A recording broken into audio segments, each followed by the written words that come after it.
Welcome to Dead Souls Social Club. Now I am become death, the destroyer of worlds. If you enjoy our show and you find our research interesting, please leave us a 5-star review on your chosen podcast platform. Something that small really does go a long way in helping us out. You can find more about us and the research that we do by heading over to Instagram and searching our name. As always, thank you so much for joining us tonight. Good evening, everyone. Before we begin with tonight's episode, I'd like to talk directly to you all for a moment. For some time now, we've been trying to think of ways that we can raise money to fund our research and work. We never want to ask for money or promote Just Giving or GoFundMe types of pages. That's just not who we are. We think that the best way to do this in an honest way that also provides value for you guys is to set up a Patreon account. Now, we have always had one running in the background, but it's always been a little dormant and we have never really done much with it. We have one consistent contributor who has always just donated. Thank you, by the way, Will. We appreciate you so much. But other than that, it's not something that we have pushed as a channel. But we feel that if we were to set up an active Patreon, then the listener, i.e. you guys, should get value for any money pledged. So we've been giving this a lot of thought over the last few weeks to establish how we can best go about that. And with that said, we are going to be launching the Dead Souls Patreon in July. We are going to keep it nice and simple. There will be 2 tiers that you can choose to subscribe to if you wish. The first tier will give you access to Patreon-only podcast episodes. These will be all new episodes that will not be released anywhere else and will only be for Patreon members.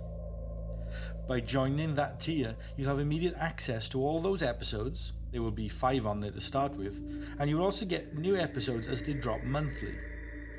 We will also be adding a series that we have been working on to that Patreon tier too, called Strangely Influential.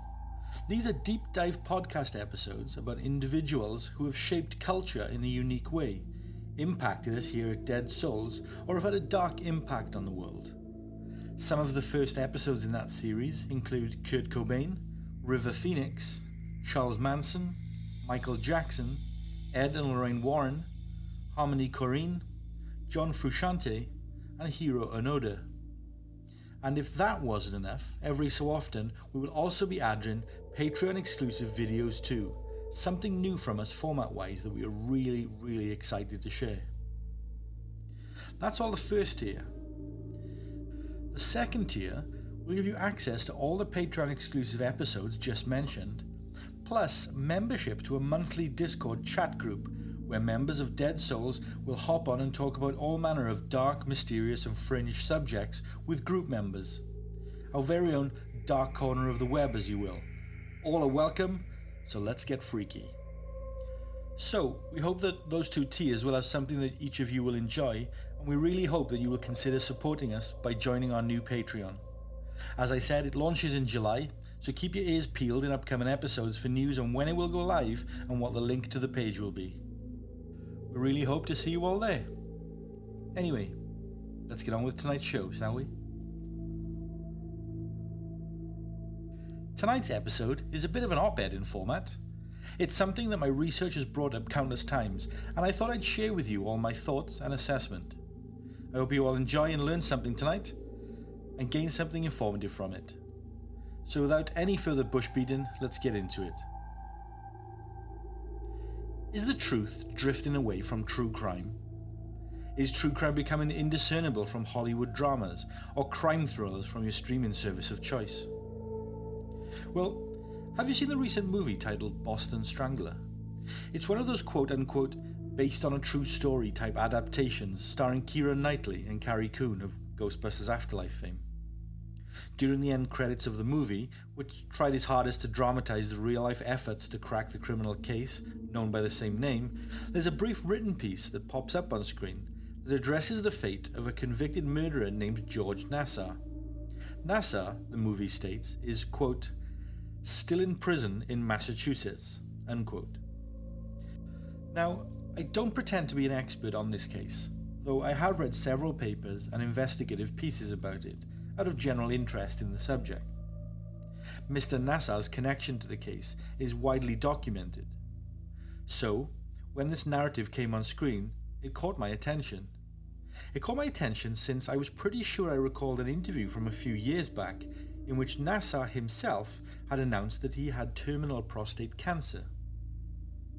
As it turns out, and after some swift checks, it turns out that Mr. Nassar, who told authorities that his cellmate had confessed to being the Boston Strangler, had actually died in 2018 at a prison hospital in Jamaica Plain, Boston.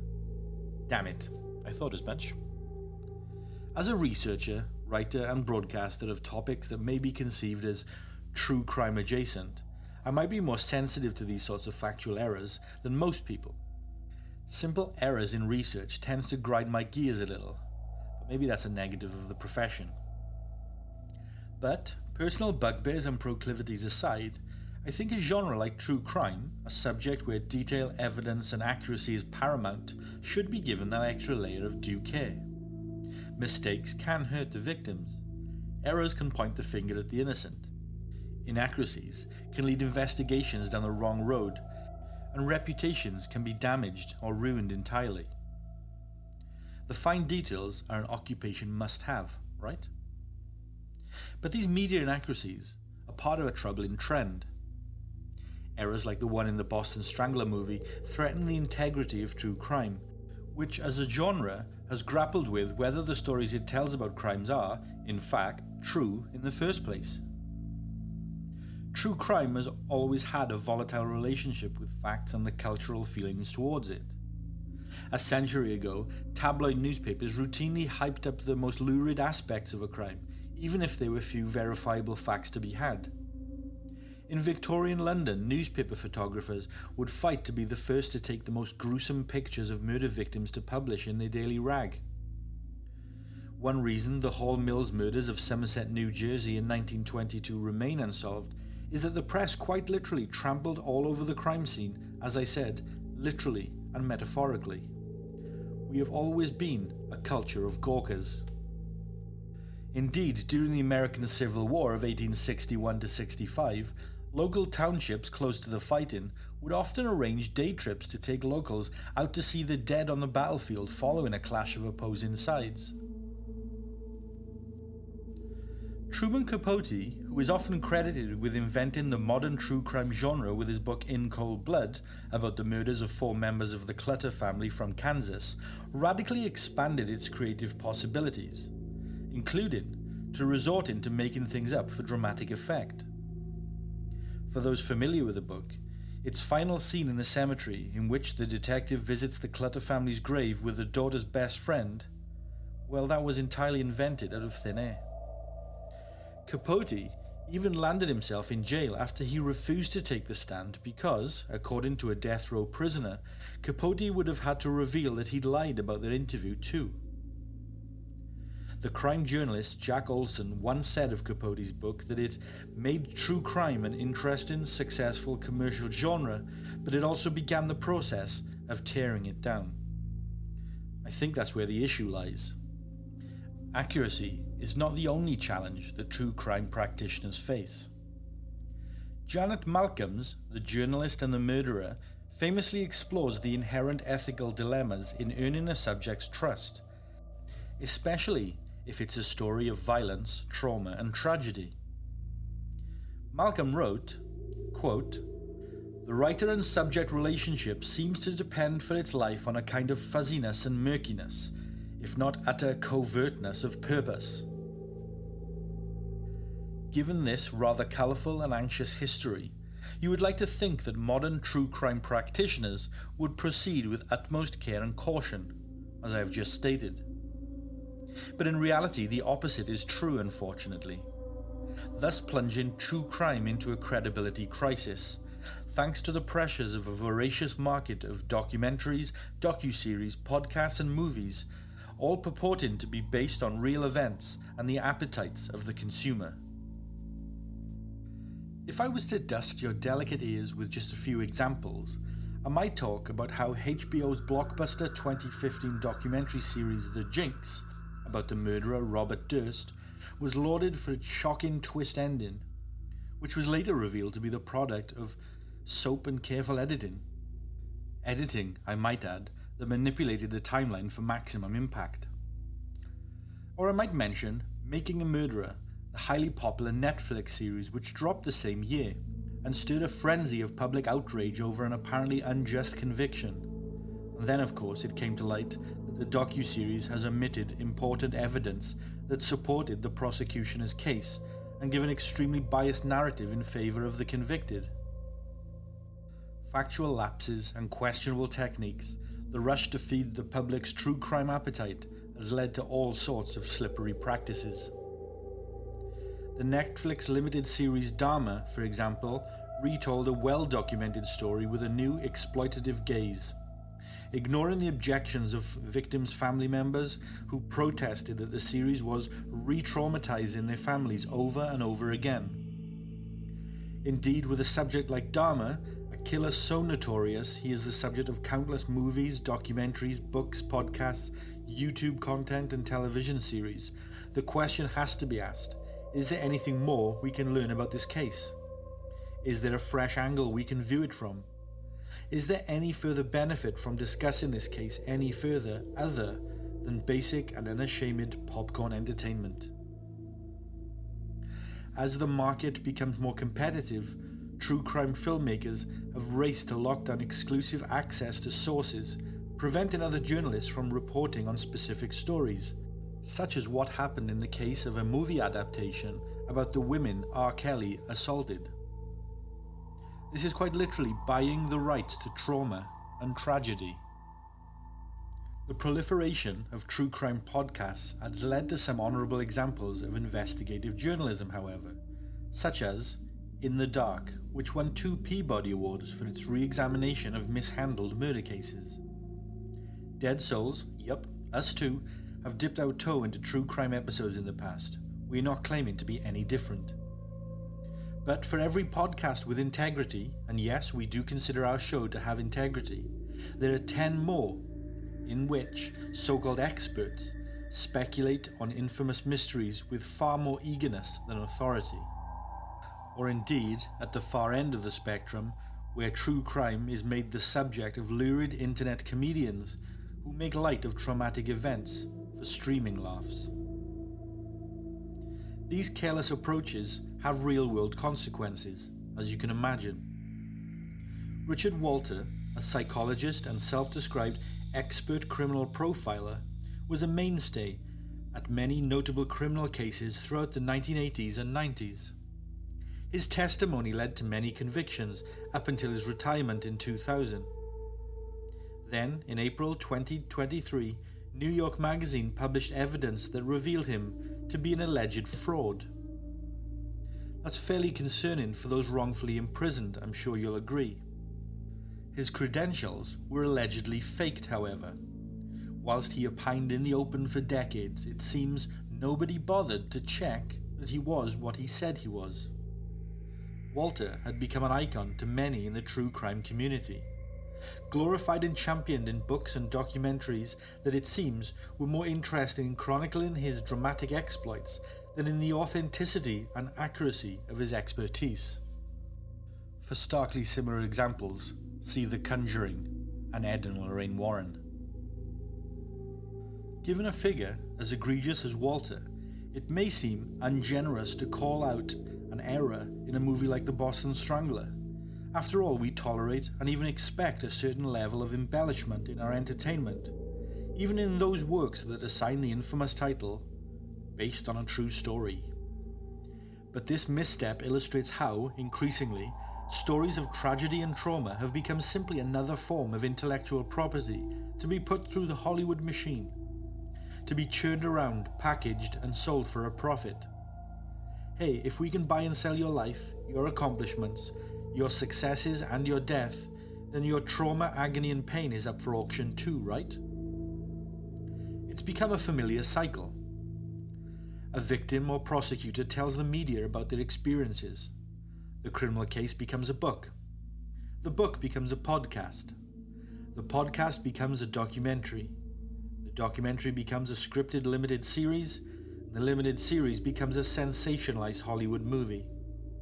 Hell, the bookshop on my street even has a book in the window that features recipes used by serial killers. I shit you not. Anyone for John Wayne Gacy's famous meatballs? But of course, among all the noise and deep down at the start of it all, an actual crime took place, leaving behind not just facts, but victims and survivors. How do the families of Jeffrey Dahmer's victims feel about one of Jeff's recipes being for sale, I wonder? Oh God, I hope it's not a meat dish. For clarity, I'm not even going into the ethics of true crime media, merely the details, accuracy, and want for the truth. At its best, true crime grapples with that can and cannot be uncovered and verified about the past, and even regularly incorporates those challenges into the story. There are two recent books that spring to mind. 70 x 7, written by Alex Marr. It's a compassionate account of mercy for a teenage girl on death row and carefully crafted. Also, Roxana Asgharian's We Are Once a Family, a detailed and heartbreaking account of the failures of child foster systems preventing senseless deaths. Both of these works demonstrate the impact that true crime with integrity and honesty can portray. They both give a full account and not just the case details for each of their respective crimes, but they also detail the lives of those affected by violence and explore whether the legal system can truly provide justice in the modern day. Check them out if you haven't already read them. I highly recommend, and this isn't a paid partnership either. Just to confirm, this is my opinion, free of charge. In the past, we at Dead Souls Social Club have produced a number of episodes that could be considered true crime in nature.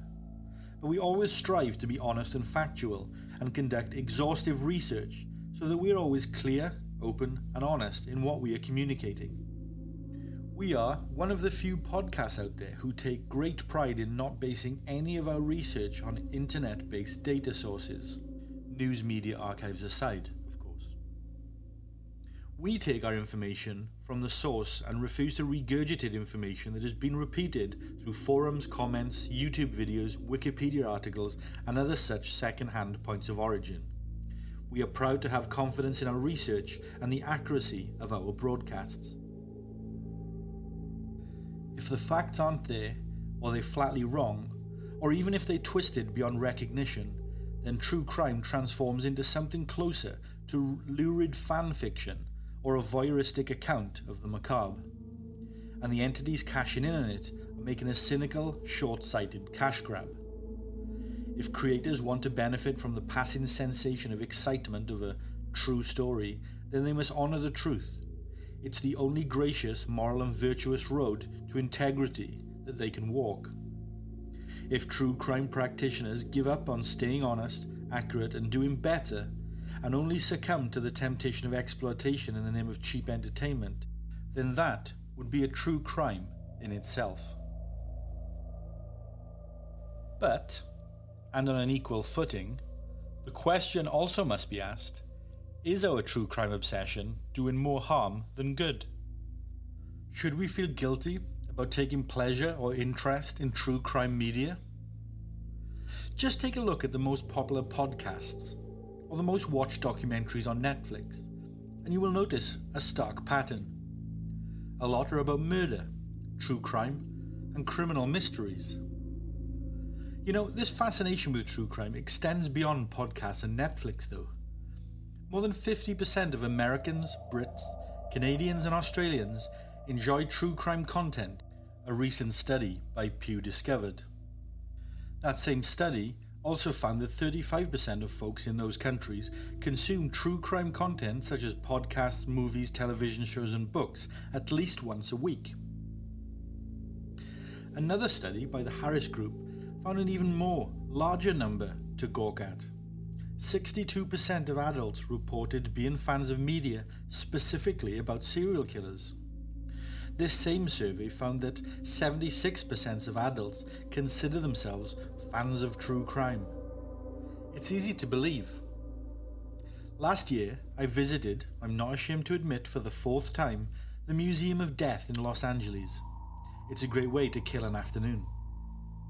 I spoke with Kayla Masterson, who works there. She hates to admit that she looks exactly like what you would expect a Museum of Death employee to look like. Quote, "Yeah, I'm gothy, a bit witchy, dress all in black, and carry around a book about Charles Manson with me everywhere. But so what?" she says. I think I'm in love. Kayla is the first to admit, though, that true crime fans aren't what you think. They are you, me, Mr. and Mrs. Smith who live down the block, your Aunt Mary and the local school administrator, Kayla explains to me. We are everywhere. It's not a niche subject anymore. It's mainstream, man, she continues. But is any of this entirely true? Or just slim pickings when it comes to options to choose on a questionnaire that you've been asked to complete at the mall? Research by the University of North Carolina reveals that people are drawn to sensational stories by curiosity about the motivations of criminals, concerns about justice, and the legal system, and of course the thrill of solving a real-life whodunit. But everyone's motivations are different. Everyone's interests are piqued by different reasonings. Exactly why are we so obsessed with true crime?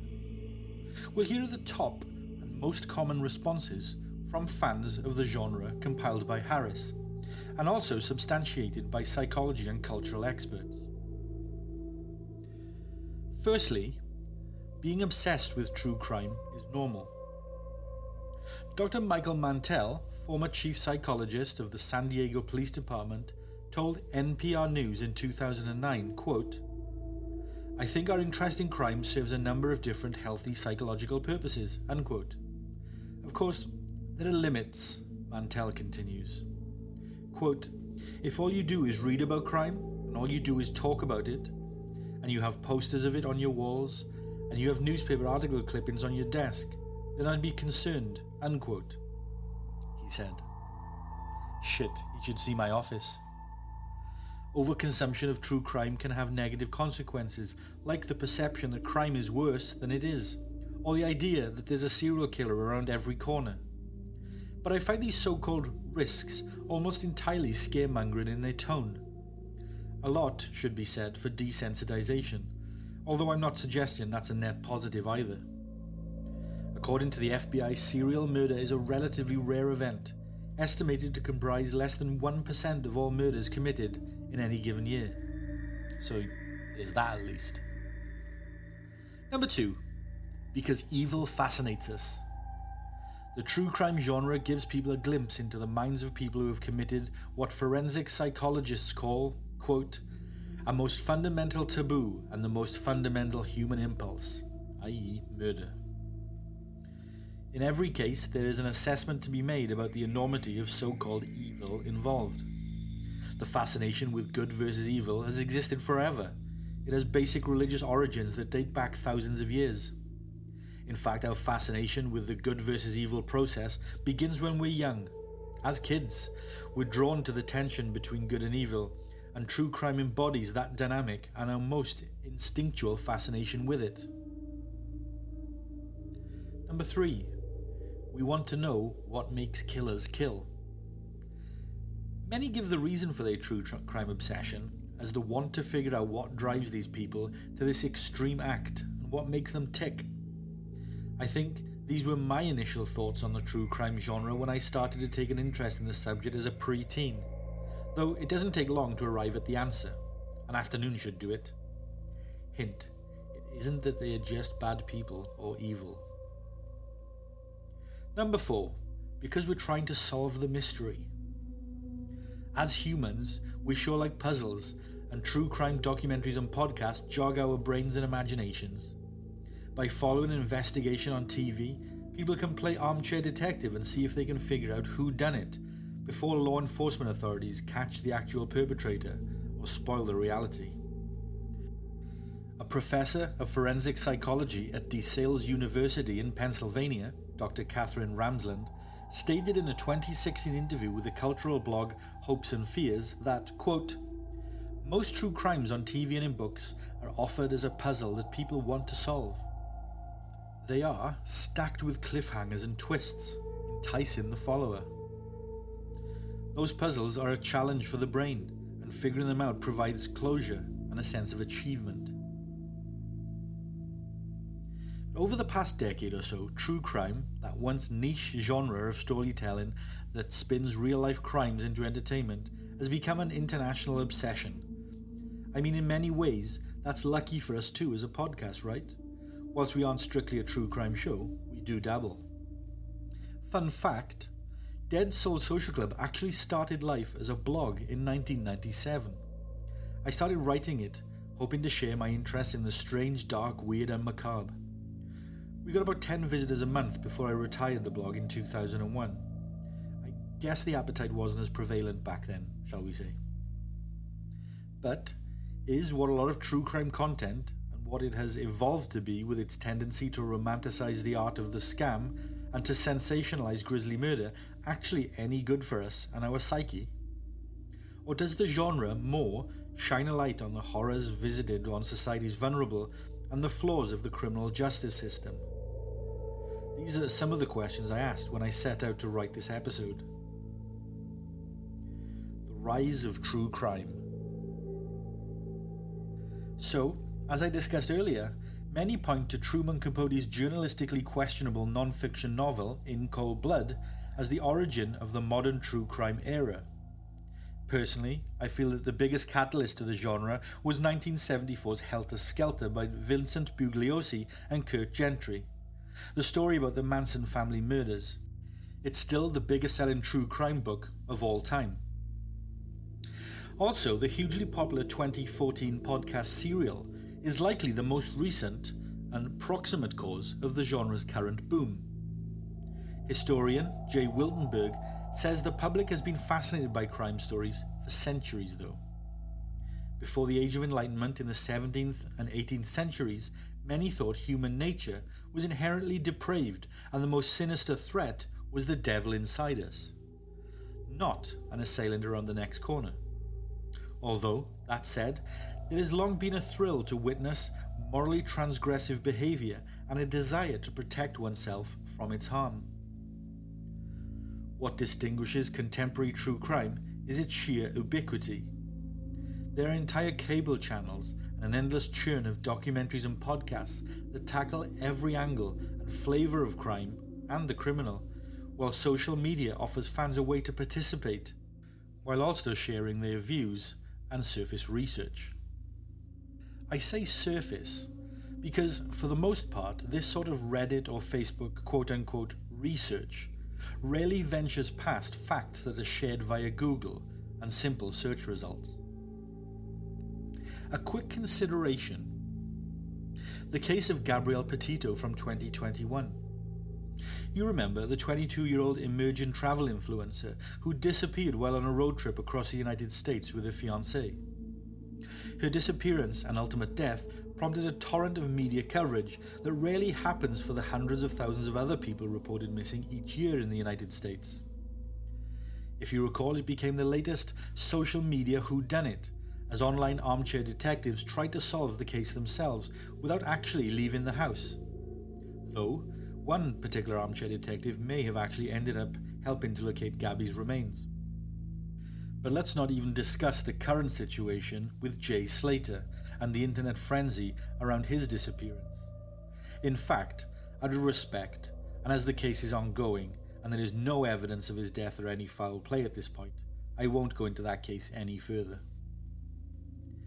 Is all this attention to true crime rotting our innocent brains? The writer and stabbing survivor Emma Berquist thinks it might very well be yes. In a Gawker essay that she penned, Berquist argued that the genre makes women, who research suggests accounts for the bulk of true crime's audience, inappropriately paranoid.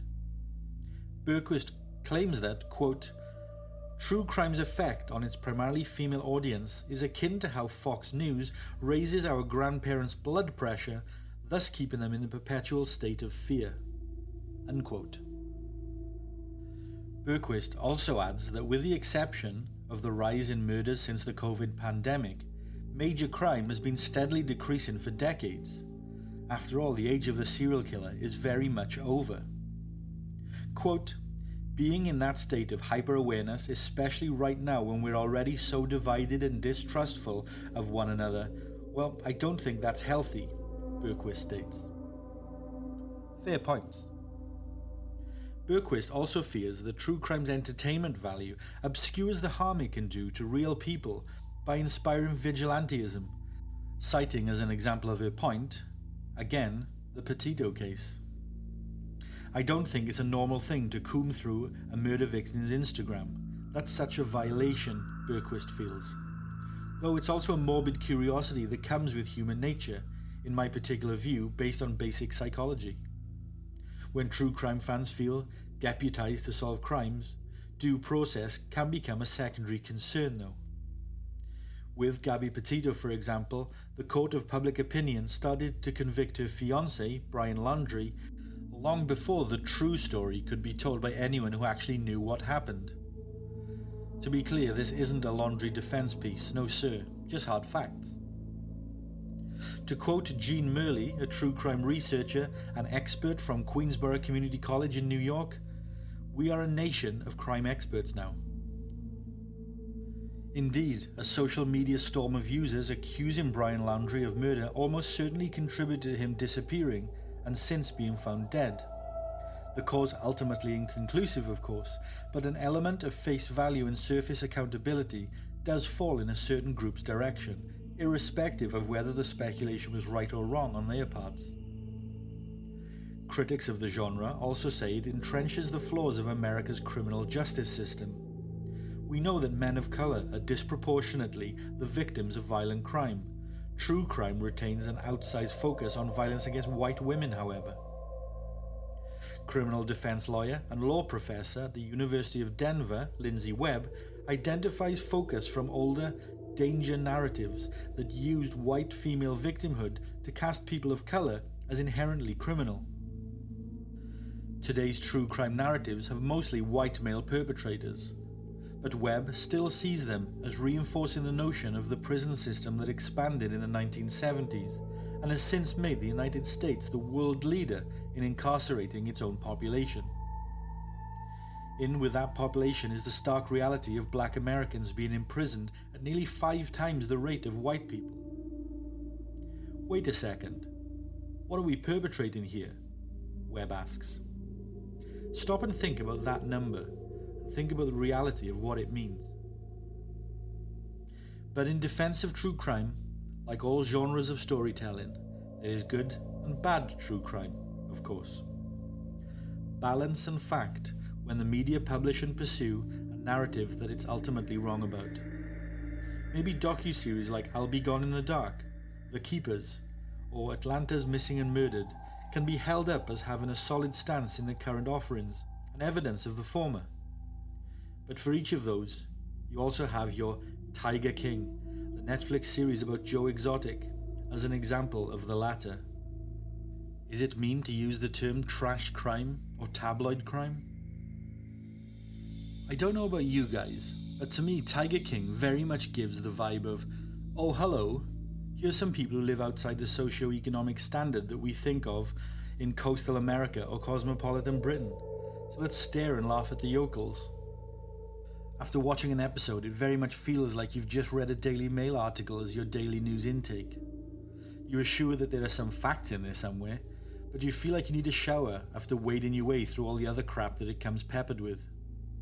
From a true crime standpoint, we have to question how useful that is, how artistically satisfying or journalistically rewarding that is for us. Does it add value to anything? But the genre to which Tiger King belongs to also includes the In the Dark podcast, which investigates the failures of law enforcement and miscarriages of justice. That show is highly praised as a paragon of the genre, both aesthetically and journalistically, so kudos to them for that. By shining a light on the criminal justice system, in the way that they do, they will argue that true crime has powerful potential and deserves a place in society. Rabia Chowdhury, a respected attorney and the host of Undisclosed, a true crime podcast, is quoted as saying, "I think true crime has been a net positive for future defendants or existing defendants because the system is getting a lot of pressure because of what is being exposed." She continued, "What are the laws that protect officers from accountability, that basically make the entire system opaque. The fact that true crime appeals primarily to women is one reason Chowdhury says it's unfairly tarred. I always wonder, well, is the reason we get criticism of this genre, much like romance, well, is it about the consumer and not about the content that's really the target of the criticism? What Chowdhury is essentially asking here is that, is true crime unfairly vilified as it's predominantly female-led? A genre for women? Is misogyny lurking here? Well, just as some true crime stories may be criticised for stoking paranoia, others are actually praised for helping women to live in a society that is still violently misogynistic. And just as some people learn how to protect themselves and situations to avoid, for example, for other people it helps them deal with their trauma. So where does true crime go from here? After the social unrest that followed the murder of George Floyd in May 2020, many podcasts tried, sometimes quite clumsily, to confront the blind spots within their own brands. After years of telling stories largely about white victims based on uncritical accounts of police and prosecutors and international focus on race, made many in the true crime content verse reassess who they should talk about. Some of the most popular and top charting true crime podcasts made huge tonal shifts in their delivery and subject matter, changing their approach in direct response to what the masses were saying and where the culture was shifting. It wasn't a permanent move though. True crime still sounds off with the same socio-economic victim narratives. The sensationalism around Petito's case also spurred a conversation about, quote, missing white woman syndrome. This was a term coined by the journalist Gwen Ifill, reporting for NewsHour. She regularly used the phrase to describe the outsized media attention given, in particular, to mainly younger able-bodied white American women who disappear and are given the most headline space. Elon Green, a writer for The Atlantic and The New Yorker, published an article in The Appeal titled The Enduring Pernicious Whiteness of True Crime. In the article, Green identifies small shifts in the margins of the genre.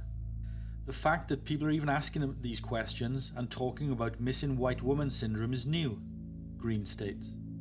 I think it's actually refreshing that people are questioning the nature of the racial aspects of crime coverage. What do you guys think of true crime and the ethics of the genre? Are we at a cultural tipping point? Has true crime gone too far? Or do you recognise its importance and rightful place in reporting and documenting crime-related history? What true crime documentaries, books and podcasts do you enjoy listening to? Please let us know, reach out. Let's have a conversation. Good night, everyone. Thank you for taking the time to listen to our show tonight.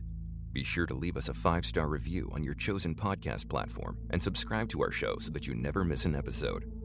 Our shows aren't sponsored by any company or corporation, so any support you can give us goes a long way in supporting the work that we do. From all of us here at Dead Souls, sleep tight.